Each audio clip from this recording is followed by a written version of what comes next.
Before we get started, I have a quick favor. I've been self-funding the Finding Genius podcast for 5 years now. I've done over 3,000 episodes. And as you can see on YouTube, we're up over 1 million views on the channel, which is fantastic. The next thing I really want to push on is to get up to 10,000 subscribers. Because once we do, we'll be able to put a donate button and we'll be able to solicit donations to help keep the podcast running and to also get the Finding Genius Foundation moving along. We have a big project studying anxiety, depression, and PTSD and working on a product to help people overcome these problems because I've seen them explode recently after the last 2 years of the whole virus situation. So if you would, please subscribe to the podcast. That would help us tremendously. Give us a thumbs up and check in the description for Buy Me a Coffee. It's about $5. If you could buy me a coffee, I'd really appreciate it. It would help keep the channel going, and I love coffee. Thank you.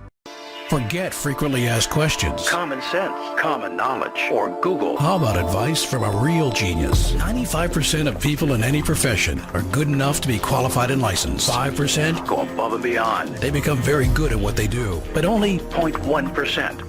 are real geniuses. Richard Jacobs has made it his life's mission to find them for you. He hunts down and interviews geniuses in every field: sleep science, cancer, stem cells, ketogenic diets, and more. Here come the geniuses. This is the Finding Genius Podcast With Richard Jacobs. Hello, this is Richard Jacobs with the Finding Genius Podcast. My guest today is Patricia Zurita Ona. She's the director of the East Bay Behavioral Therapy Center, and we're going to talk about acceptance and commitment therapy. It's different from CBT, cognitive behavioral therapy, which is very, very common in psychology today. I think it holds a lot of promise. I've been reading about it. I think it's fascinating, and I think listeners are really going to benefit. So welcome, Patricia. Thank you for coming. Thank you so much for having me, Rich. I'm very excited to chat with you about ACT and all its applications. Well, good. Well, tell me a bit about your background first. What led you to care about psychology and psychotherapy and stuff like that? Such a great question. As you can hear my accent, I am originally from Bolivia, South America, and my undergrad worked in school psychology. So I was always interested in working with people who are stuck in their head, people who tend to overthink stuff, people that struggle making decisions. I think for me also that was part of my own upbringing, right? While I was a kid, when I was growing up, I had my first panic attack when I was driving on the freeway in Bolivia. I think I was 21 or 22 at that time. And when you don't have the skills to manage anxiety, it can be so overwhelming. It feels like a disaster in the moment. It's too much, and it can be really, really scary. So I think over the years, I have been passionate about teaching people evidence-based skills or science-based skills to learn to live with anxiety without letting anxiety shrink their life. Because I think that could happen with anxiety, that people stop having authentic life. There's an old saying, if you give in to your fears, your world gets smaller every day, which is sad but true. And that's exactly what happens with anxiety, right? I don't know if you had any panic attack or you had, a worry about a financial decision you were making. But when we get stuck in our head, we're basically going to avoid feeling uncomfortable, and we're going to avoid any situation or object or activity that makes us feel uncomfortable. So because we start avoiding, and that works in the moment, we don't feel uncomfortable, we don't have the yucky feelings, then our lives shrink and shrink and shrink. So that's exactly what happens with anxiety. So, okay, well, it's not funny, but in Bolivia, I've learned about the death road. I guess there's this road that goes to the mountains that's so narrow that cars almost fall off of it. So when you said you had your first panic attack driving, I was going to say on the death road, because that would give anyone a panic attack even watching it, Yeah, I have been on the road many times. Really? Yeah. It's a very, that road takes us into this beautiful area. It's just a gorgeous area. But yeah, the freeway, the road there, it's not a fun road. Although now it's much safer than before. But no, I had my first panic attack in Santa Cruz, which is a tropical city in Bolivia, and I was driving on a regular freeway. There weren't any obstacles or anything. I literally was driving, and then suddenly I look in front of me, and there was a truck, and the lights completely shine and blind my eyes. And for a fraction of seconds, I start holding the wheel really, really hard. I start having shortness of breath. And it may have been that the truck drove by my car maybe, I don't know, like 2-3 seconds. It felt like an eternity to me. I had to pull over and continue hyperventilating. So that was one of these radical experiences with anxiety. And also, historically, my country has a history of having dictators as presidents. And I was born in the midst of a dictatorship. So while I didn't witness violence firsthand, I do understand how a culture can be shaped by fear and by worry. So I think my experiences with anxiety are very personal. And again, it's really a passion of mine to disseminate skills that are effective, that are science-based, that can really help people to have a rich life. So what did you try first to help yourself? Like, did these panic attacks, once you had one, did they start coming regularly? I was very fortunate. I think at that time I was in the middle of my undergrad training. So of course I was training cognitive behavior therapy, and I knew that the worst thing that you can do is resist or fight those feelings. They're extremely uncomfortable. When anxiety hits us, we want to do all types of things to get rid of the feeling. The more that you try to fight, the more that you judge the feeling, the worse it gets. So I was fortunate again that because of my training, I knew that you have to open up to those feelings and make room for them without judging them, without criticizing yourself, and approach instead of avoid. So you were asking me at the beginning, what is my history with psychology? So to undergrad, I learned many skills to manage anxiety, and I have been fascinated by it over the years.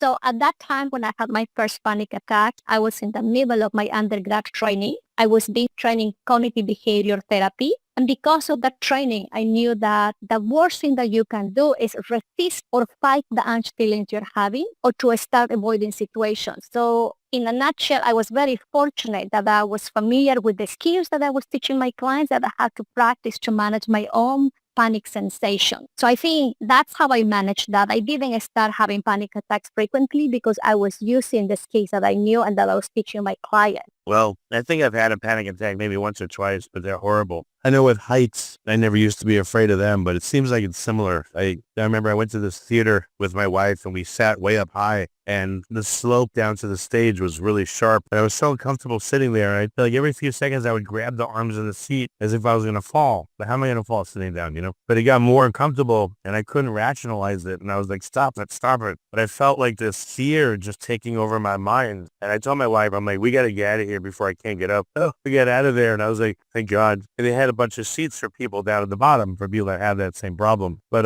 so I've experienced it and it's horrible. I mean, it's like super intense, and it's horrible to have a panic attack. It's like you feel like you're dying, I don't want to underplay it. That's right. It's extremely uncomfortable experiences, and it can be very unfortunate if you don't know how to manage it. And for me, one of the things that happened is that after I was training cognitive behavior therapy, in my doctoral program, I was exposed to acceptance and commitment therapy, or acceptance and commitment training, as people call it. And I learned many other skills to manage my own anxieties and to acknowledge that anxiety is a part of being human, right? That as long as we're breathing, as long as we're alive, we're going to be anxious, worried, stressed, and afraid about all types of things. It's part of our common humanity to experience some form of anxiety. So what did you try before ACT? Did you try CBT or regular psychotherapy? And what happened? That's a great question. I did try traditional cognitive behavior therapy, and it was helpful. It was effective. But again, I think I was in training, right? I was very familiar with the skills. So we know that cognitive behavior therapy is highly effective for treating and for working with people struggling with anxiety and other struggles as well. But what is different is that when I learned about acceptance and commitment therapy, everything changed for me, because within acceptance and commitment therapy, within ACT, you really emphasize that many of our struggles are driven by, within acceptance and commitment therapy, you really emphasize key psychological processes that help us to be attuned with our values, with what matters to us. It helps us to be present. It helps us to practice acceptance. It helps us to disentangle from our thoughts. It helps us to gain perspective about what's happening in our experiences. It really encourages us to step back from all the stuff that is happening under our skin. Those psychological processes are very different within ACT than traditional cognitive behavior therapy. In a traditional cognitive behavior therapy, you're going to be challenged that. You're going to be looking for the evidence for and evidence against for a thought. If I have a thought that I am broken, right, the cognitive behavior intervention would be listing the evidence that prove that I'm not broken. The challenge is that given our mind is constantly relating things up and down, left and right through language, many times some of those beliefs are resistant to change. Within acceptance and commitment therapy in ACT, instead of challenging your path, you're actually teaching the skills to disentangle from them, to learn to step back and watch them, to observe them. Because when you learn to do that, you also experience a sense of self that is very different, and you can choose what is important to you in the moment. So it's a very, very different approach. And the other key aspect of ACT is that it really emphasizes that to be human is to have some form of psychological struggle. You don't have to meet criteria to have a formal anxiety. Let me just say this. You don't have to meet criteria for a particular anxiety disorder. Just the fact that we are alive means that we are going to experience uncomfortable stuff under our skin all the time, just because we're breathing, just because we're alive. So within ACT, there is this strong emphasis again in our common humanity that to be human is also to struggle. And this, by learning to manage our struggle, we can really improve our life. It's not by getting rid of uncomfortable experiences or challenge them. It's by learning to open up and make room for them that we get better at living life. Before we continue, I've been personally funding the Finding Genius podcast for 4.5 years now, which has led to 2,700 plus interviews of clinicians, researchers, scientists, CEOs, and other amazing people who are working to advance science and improve our lives and our world. Even though this podcast gets 100,000 plus downloads a month, we need your help to reach hundreds of thousands more worldwide. Please visit findinggeniuspodcast.com and click on Support Us. We have 3 levels of membership from $10 to $49 a month, including perks such as the ability to see ahead in our interview calendar and ask questions of upcoming guests, transcripts of podcasts you're interested in, the ability to request specific topics or guests, and more. Visit findinggeniuspodcast.com and click Support Us today. Now back to the show.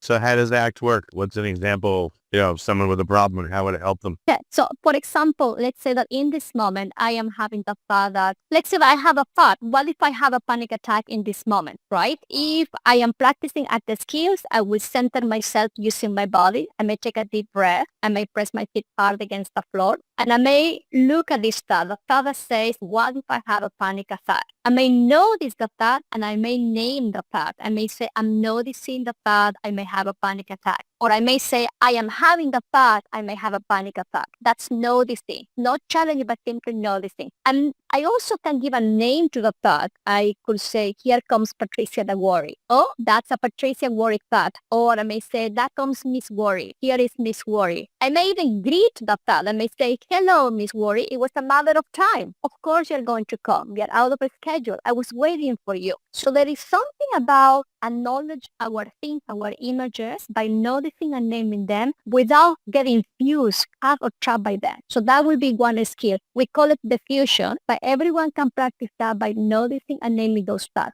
Is that because, emotions can get trapped in the body? Like there was the book, The Body Keeps Score, that talks about, when people have trauma, they can get trapped in their body. And later on, let's say they get a massage, they may break down crying or laughing or get very angry. Maybe that's why if you acknowledge an emotion, the body's saying okay, we didn't know how to process this. This is how we manifest it as anxiety, let's say, or panic. Thank you for acknowledging us. And maybe that's why it maybe takes the edge off. Yeah, that's an interesting take. There are 2 things that happen. One is that when you start challenging and arguing back or rationalizing your anxiety, why I'm feeling this, I shouldn't be feeling like this, you're already fighting anxiety, right? Which doesn't help. The more you don't want to have it, the more you're going to have it. The more you tell yourself, I don't want to have a panic attack, you are going to have a panic attack. So the skill here is to disentangle from thinking and observe thinking as it happens. It's stuff that your mind is coming up with, not the stuff that you have to fight against. So that's one thing. On another level, when we acknowledge what we're feeling and sensing, when I notice the butterflies in my stomach, when I notice the shortness of breath, breath. And I say things like, I'm noticing butterflies in my stomach. I'm noticing my sweaty hands. By acknowledging that sensation and giving a name with an emotion, it doesn't have to be the perfect name of the emotion, but just saying that's anxiety. Noticing this anxious sensation showing up on my body. When you're doing that, naming that experience also gives you more space to center and to choose how you want to respond to that moment, how you want to respond to those thoughts, to those feelings, to these images, to those sensations, because you're not consumed by them. That's the tricky part when working with anxiety and when experience anxiety. The anxiety comes with this rush, this feeling that we have to do something. It feels like that life and death situation, right? It's like everything is an emergency, like I must do something right now. If we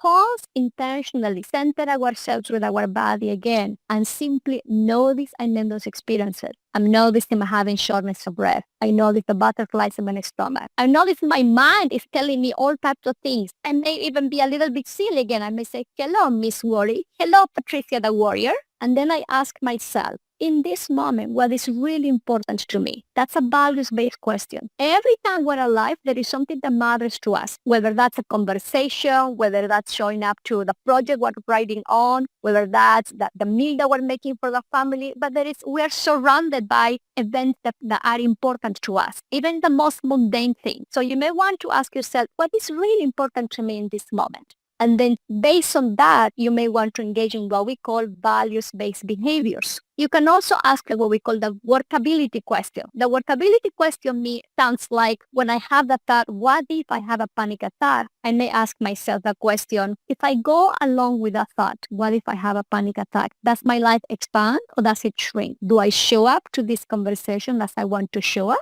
Or is it take me farther away from who I want to be? So notice again that we're not challenging the thought, what if I have a panic attack? We're looking at that thought comes with a particular action, right? The thought is pushing me to do something. We're checking what happens when you act on the thought, when you go along with the thought, when you follow the thought. Does it help you to be who you want to be or does it take you farther away? So to ask them, like, okay, I get very anxious, let's say. Is being very anxious who I want to be? No, I don't want to be like that. I want to be calm and confident and all that stuff. So is like that series of, self-questions and analysis helpful? Yeah, that is a great point you're making. So one of the things we want to be careful is to acknowledge that, of course, we want to feel calm and peaceful and we want to be and zen across all the time, right? Yeah, that makes sense. When we are suffering, we want to be calm. The challenge is that we don't have control of our emotions. Emotions just happen, right? Sometimes when we feel anxiety, right, it just happens. Sometimes we feel joy. Sometimes we feel excitement. So a values-based action, a behavior that helps you to be who you want to be,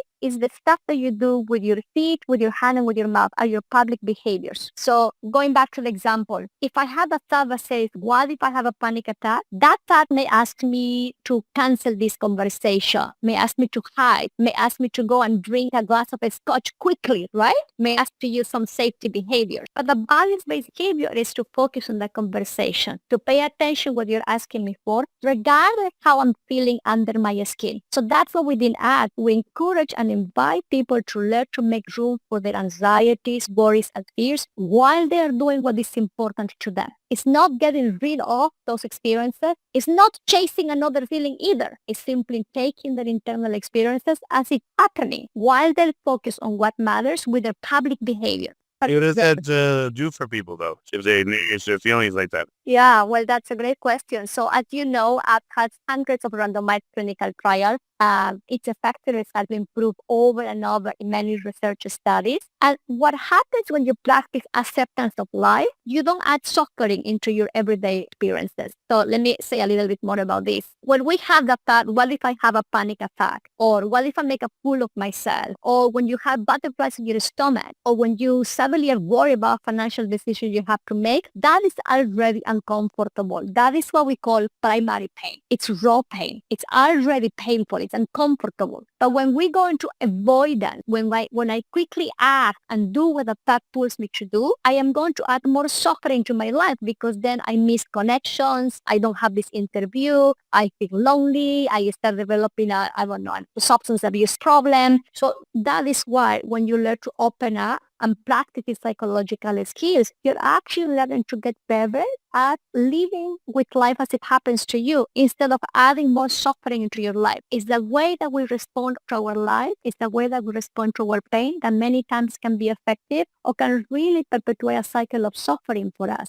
So again, what does this do? Like for me, when I acknowledge the feelings I have, it reduces their intensity a bit, making them easy to handle. It doesn't make them go away, but again, reduces their intensity so it's not like totally overwhelming. But what else have you seen people do? Like I haven't gone through really formal ACT sessions, I don't know. But like, what have you noticed in people? What changes in them and how? When people ask the question, what is important to me? How do I want to show up to this moment? Am I willing to have this feeling, this uncomfortable feeling, and do what matters with my feet, my hands, and my mouth? It gives the space they need to make a choice that expands their life versus doing things quickly or reacting quickly to anxiety. If you ask me, that's one of the most pivotal aspects of this approach, right? That once you learn to accept your internal experiences as they happen, as they are, without judging them, without criticizing yourself, you actually give yourself the freedom to choose how you want to respond in the moment, to choose how you want to show up through life. That's what we call the values-based behaviors. And every time you're taking steps and you're doing things that help you to be who you want to be, those actions have an accumulative effect. And we have rich and purposeful and meaningful life, right? Which is the opposite of doing what avoidance tells us to do. If I have to act or do all the stuff that my uncomfortable experience tell me to do, I don't know. My life will be completely, it will be very small, right? Which is very, very different. Okay.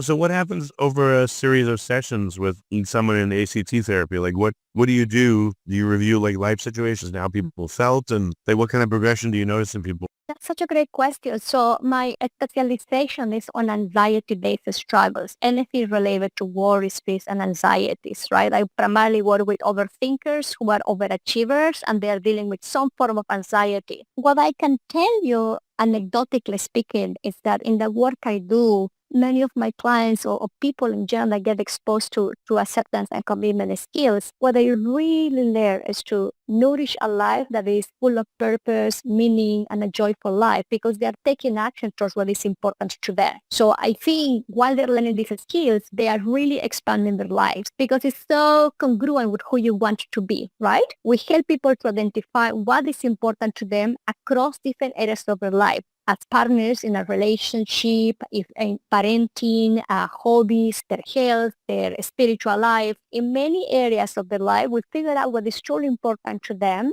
We invite them to take action towards those values. And every time they are doing that, of course, they are going to experience some anxiety, some worries, some fears, some stressors. And then they learn to make room for those experiences without running away from them. So in a nutshell, I would say that people get better at managing anxiety, all types of anxiety-based reactions. And also people experience more meaning and purpose in your life because you can live life as comes to you, right? You just wake up every day and you do what you have to do. You go to work, you go to your family. That's one way of living life. But living a life with meaning and purpose, it's a different experience in our life. So I think with ACT, people experience that. And that has an incredible effect in their sense of happiness, their sense of joy, and the sense of meaning that they experience. Well, I've woken up sometimes with a feeling of dread, which is horrible. And sometimes I've woken up feeling like really excited about the day. And it's far preferable to wake up being excited than to be full of dread. I can see why it's such a powerful pull, you know? Yeah, it's incredible, right? When you start, think about what you're doing with your podcast, for example. You have been doing this for so many years. You have built a company. You go out of your way to interview different people in different fields. You really believe in what you're doing. So there is something so special for you about this work, right? Even though it can be stressful at times, there's a lot of logistics, but Sometimes it's, if I have like 4 or 5 like radically different conversations in a day, it's like exhilarating. Sometimes it's really cool, When I find someone that, that's amazingly interesting or smart or whatever, it's exhilarating. So it's been a great thing. That's right. And, imagine that even when you feel tired, it's possible that even when you feel tired and get exhausted, when you think about your podcast, there is the value of sharing knowledge with other people, sharing what is possible, sharing skills that people could learn and try on their own, or opening people's minds to different experiences, right? So I think if you think about that, perhaps perhaps you are willing to leave your bed even though you don't feel well that day, but you do it because the work of the podcast matters to you. So that's what adding meaning into our life matters, right? You asked me this question before when I had my panic attack. How did you manage them? I did use the traditional cognitive behavioral skills. I knew I had to open up to the uncomfortable sensations I was having, and I had to do some exposures, right? An exposure looks like I would be driving on the freeway close to a food truck, close to a humongous truck, right? That was my exposure. What is different with the acceptance and commitment training is that I asked myself, Patricia, if you go out of your way, if you have shortness of breath when you're driving next to a food truck, why is that so important to you? In which way that is going to help you to be who you want to be? In which way that is going to expand your life? So everything you do with an ad boils down to check again, is this going to add meaning into your life or not? Are you living out an authentic life based on what matters to you or not? So that is a very different approach, right? You can approach all the things that you are scared of by putting yourself there, by throwing yourself to that situation. That's one way of doing it. You can white knuckle through it, right? You are intentionally choosing to be uncomfortable in the service of who you want to be, in the service of living a meaningful life. So imagine that. Imagine when you say intentionally, I may have or may not have shortness of breath when I'm driving the freeway, but I know it is important for me to do it so I can drive on the San Francisco Bridge, on the Bay Bridge to see my mother who is in the hospital. Very different, right? Right? The value is actually adding so much purpose to this uncomfortable experience. Is this what most people say, is that it takes the edge off or reduces the intensity of the feelings? Is that very common when people do this therapy properly? Great question. I think because we don't want to be attached to controlling our feelings, because we humbly acknowledge that we don't have control of our feelings, sometimes the feelings go down, sometimes the feelings go up. How intense the feeling is, it's not a criteria for us to engage in a values-based action, right? That's the tricky part of anxiety. What do you do when it's intense, though? It's very, very hard to be like, all right, I'm freaking out right now. You know? Yeah. Well, if a person experiences overwhelming levels of anxiety, overwhelming levels of stress, and they start hyperventilating, we practice in the moment a lot of ground. There is a lot of exercises that we can do to help our body to slow down, right? We can practice this stress tolerance exercise. We can literally press our feet against the floor. We can intentionally try diaphragmatic breathing. We can try to breathe in 4 by 4 by 4 by 4. There are plenty of skills that we can do in the moment to manage the physiological distress that comes with anxiety. But what is important is that when practicing those skills, you do it with openness and not with the agenda of getting rid of the anxiety or getting rid of the feeling. Certainly, anxiety can be extremely overwhelming. We can learn to center ourselves, and then we still have to ask ourselves, am I willing to experience uncomfortable sensations in order to be the person I want to be? So when you let go of the agenda of having less anxiety, when people let go of the agenda of controlling the feelings, again, they have much more energy to choose values-based behaviors, even though it can be uncomfortable. Well, again, so this is powerful enough where it will blunt the effects of the negative emotions enough for the person can function, or there's sometimes medication needed to maybe get people started on relaxing and then they can take it further from there. Like, what do you do to take the edge off? Yeah, well, again, sometimes I think it depends of a person's history, right? Some people have been dealing with anxiety throughout their lives. Since they were children, they were anxious children, they were anxious teenagers. So that is different, right? Other times people experience anxiety out of the blue, right? They're taking the elevator and then suddenly start having panic attacks, right? So it really depends on a person's history.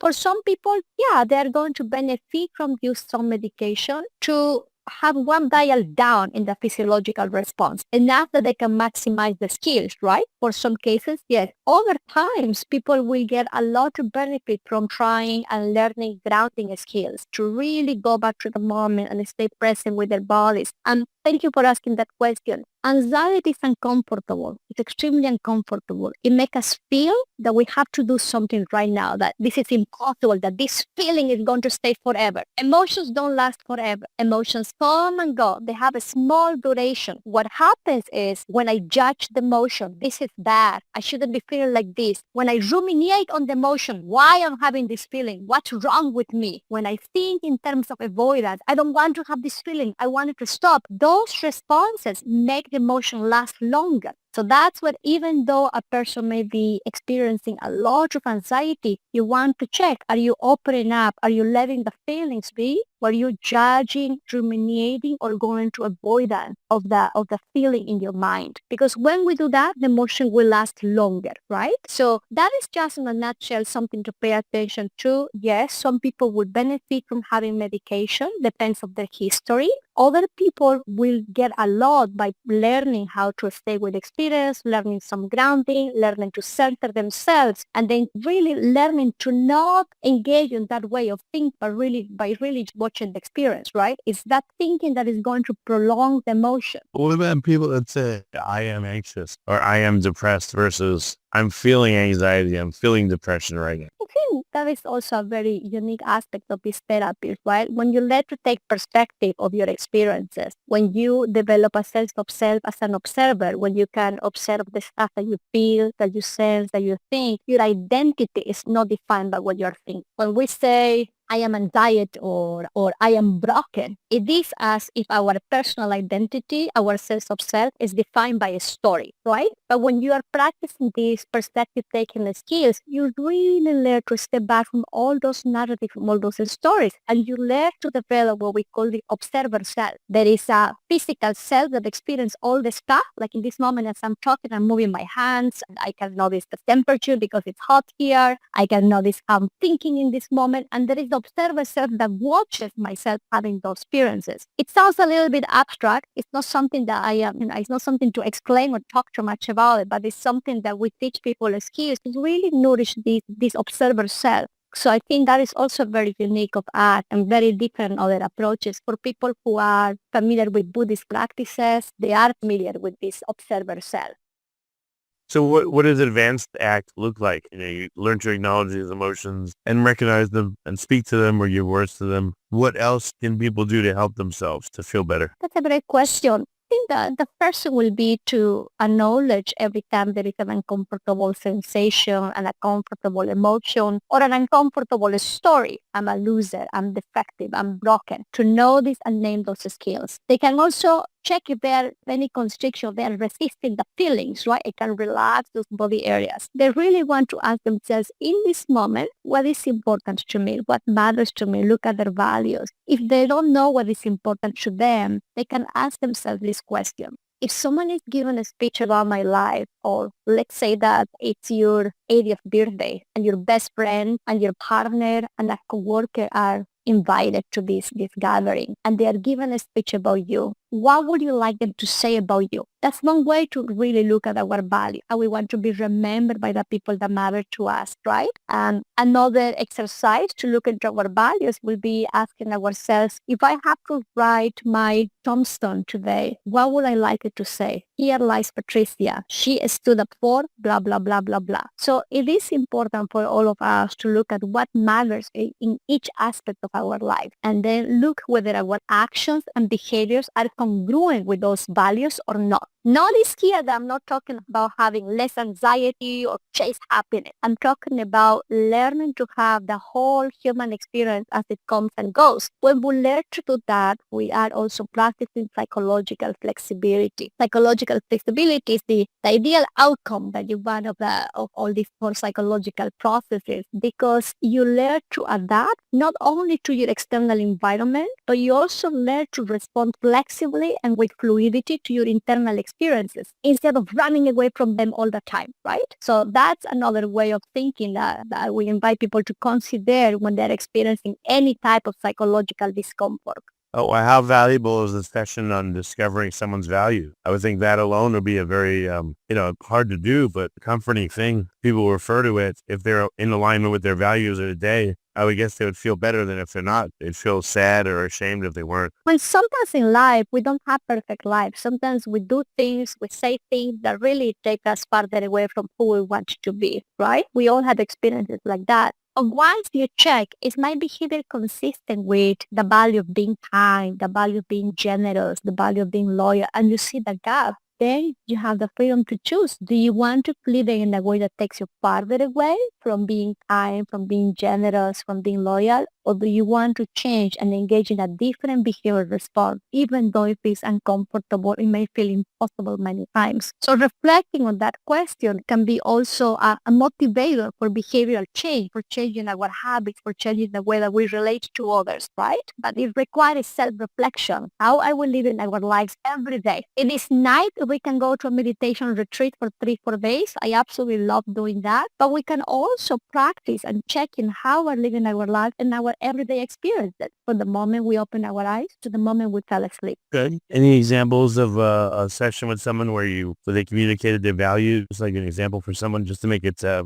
little bit more material? Of course, yeah. So when we think about values within ACT, we're thinking about verbs. We're thinking about ongoing habits of action that a person wants to engage in. For example, for me as a psychologist, my value is being caring. As a daughter, my value is being compassionate. So in different areas, I have these values, and we think of them as verbs and again, as ongoing action. Once you identify your values, you may want to ask yourself, today, what are the values-based actions, what are the values-based activities I can do that will help me to live that value? For example, if my value is being caring with my friend, one values-based behavior could be calling them and asking how they are doing, or asking my friend and simply sending her a poem that she likes, right? There are different caring behaviors. One of the things that I do, and I have been doing this for the last 9 years, I think so. In my white office, I have a whiteboard, and at the bottom of the whiteboard, I have 3 areas of my life that are important: my relationship, my health, and my career.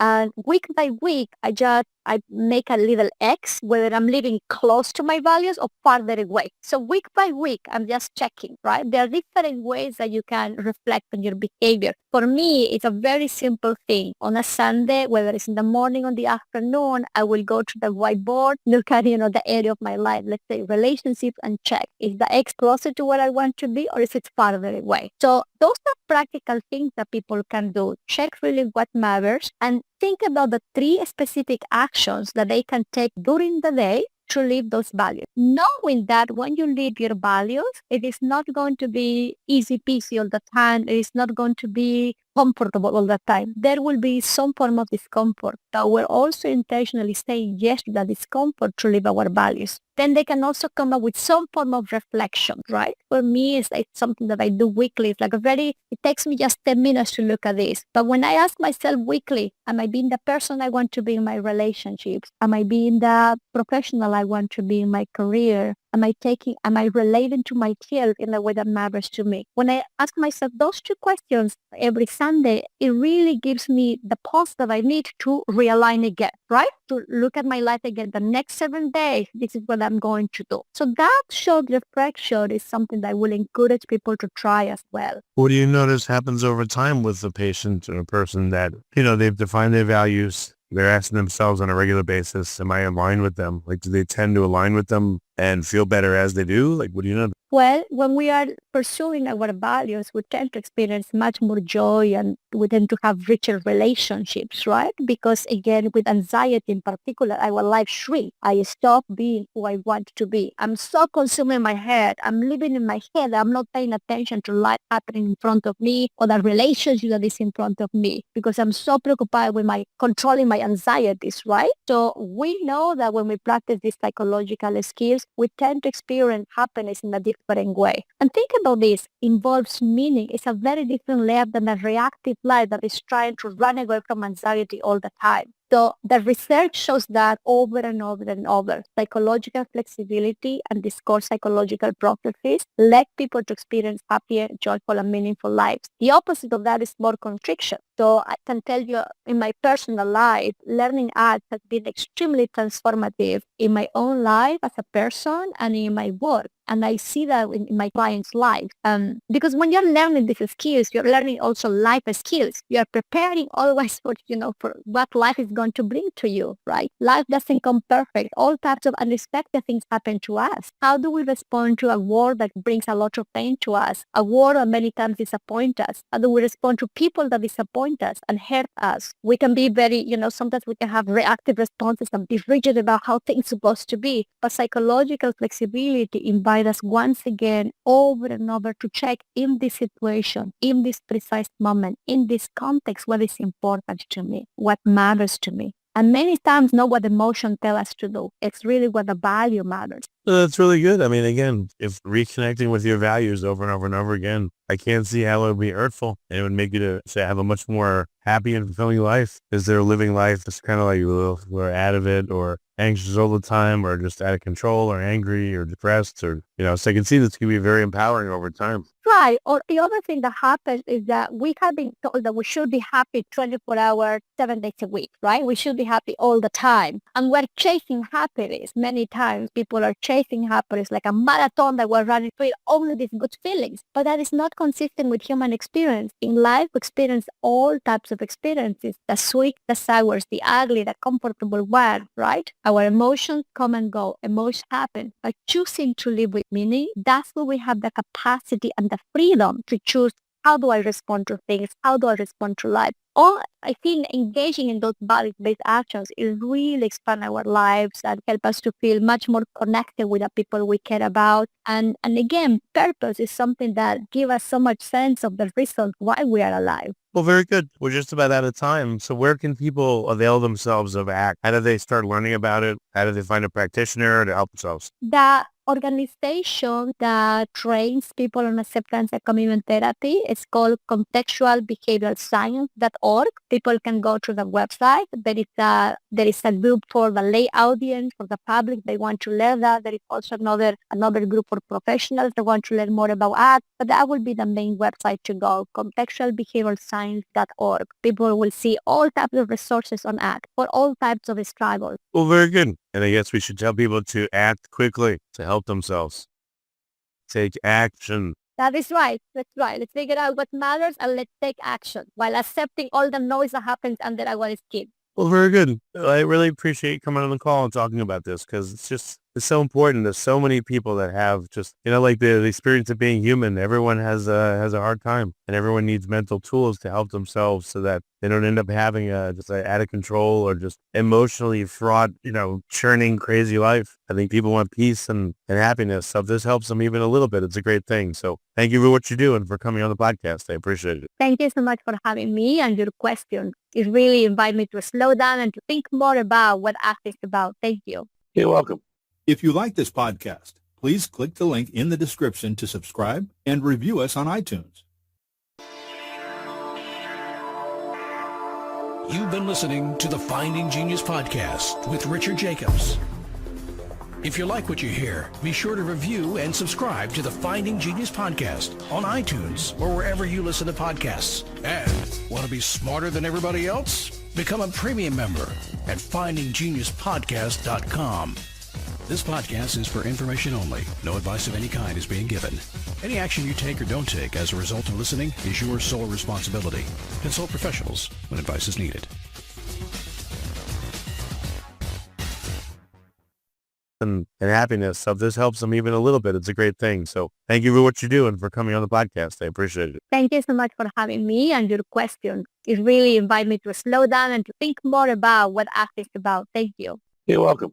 If you like this podcast, please click the link in the description to subscribe and review us on iTunes. You've been listening to the Finding Genius podcast with Richard Jacobs. If you like what you hear, be sure to review and subscribe to the Finding Genius podcast on iTunes or wherever you listen to podcasts. And want to be smarter than everybody else? Become a premium member at findinggeniuspodcast.com. This podcast is for information only. No advice of any kind is being given. Any action you take or don't take as a result of listening is your sole responsibility. Consult professionals when advice is needed. Information only. No advice of any kind is being given. Any action you take or don't take as a result of listening is your sole responsibility. Consult professionals when advice is needed.